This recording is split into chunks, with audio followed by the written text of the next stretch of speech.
અને કોર્પોરેશનમાં આ પ્રકારનો કોઈ પણ ગિનિસ બુકમાં રેકોર્ડ થયો છે ખરો?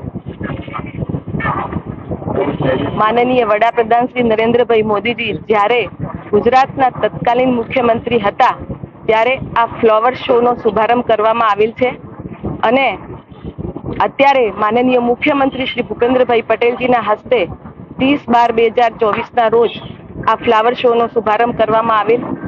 આ ફ્લાવર શોમાં અમદાવાદ મ્યુનિસિપલ કોર્પોરેશન દ્વારા 221 મીટરની લંબાઈનું ફ્લાવર સ્ટ્રક્ચર બનાવવામાં આવેલ, જેને આજે ગિનિસ બુક ઓફ વર્લ્ડ રેકોર્ડમાં સ્થાન મળેલ છે.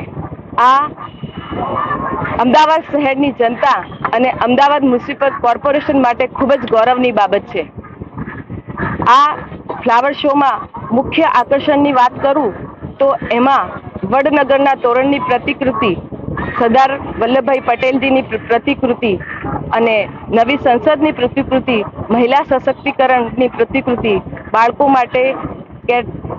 માટે કેટરસની પ્રતિકૃતિ અને ચંદ્રયાનની પ્રતિકૃતિ, ઓલિમ્પિકની પ્રતિકૃતિ એવી જુદી જુદી વિવિધ થીમ આધારિત પ્રતિકૃતિઓના સમાવેશ કરવામાં આવેલ છે. અને આ ફ્લાવર શોમાં 15 લાખથી વધુ ફૂલ છોડના રોપા પણ પ્રદર્શિત કરવામાં આવેલ છે. આ ફ્લાવર શોમાં જાહેર જનતાનો જે પ્રતિસાદ છે, જે રેસ્પોન્સ મળી રહ્યો છે, આમાં 5 લાખથી વધારે લોકોએ આ ફ્લાવર શોની મુલાકાત લીધી છે અને ખૂબ જ ઉત્સાહ અને ઉમંગ સાથે આ ફ્લાવર શોને માણી રહ્યા છે અને જોઈ રહ્યા છે.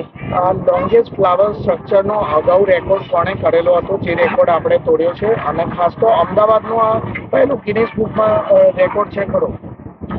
અગાઉ વર્લ્ડ રેકોર્ડની વાત કરું તો 166.15 મીટરની લંબાઈનો હતો, જેને અમદાવાદ મ્યુનિસિપલ કોર્પોરેશને ચાલુ વર્ષમાં, અગાઉ જે ફ્લાવર શોની વાત કરું તો 166.15 મીટરની લંબાઈનો હતો અને અગાઉ આ ચાલુ વર્ષે જે આ ફ્લાવર શોની જે 221 મીટરની લંબાઈનું ફ્લાવર સ્ટ્રક્ચર બનાવવામાં આવેલ છે. કોર્પોરેશનનો પહેલો એવોર્ડ છે ખરો? કોર્પોરેશનને અગાઉ પણ મળે છે, પણ આ વર્ષે જે 221 મીટરની લંબાઈ છે એનો આ વર્ષે વર્લ્ડ રેકોર્ડ મળે છે. અચ્છા મેડમ, કયા પ્રકારનો રેકોર્ડ પ્રથમ વખત ગણી શકાય ગિનિસ બુક?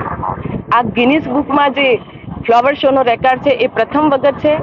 ગઈ વખત જે ચીનનો રેકોર્ડ જે 166 મીટરનો હતો એ અમદાવાદ મ્યુનિસિપલ કોર્પોરેશન દ્વારા આ રેકોર્ડ તોડવામાં આવ્યો છે. અને સાથે સાથે હું કહીશ કે જોગાનું જોગ આજે માનનીય વડાપ્રધાન શ્રી નરેન્દ્રભાઈ મોદીજી અહીંયા છે અને આ ગિનિસ બુક વર્લ્ડ ઓફ રેકોર્ડમાં આ ફ્લાવર શોનો સમાવેશ કરવામાં આવેલ છે અને આપણે હવે આંતરરાષ્ટ્રીય સ્તર પર આ ફ્લાવર શોને લઈ જઈ રહ્યા છીએ.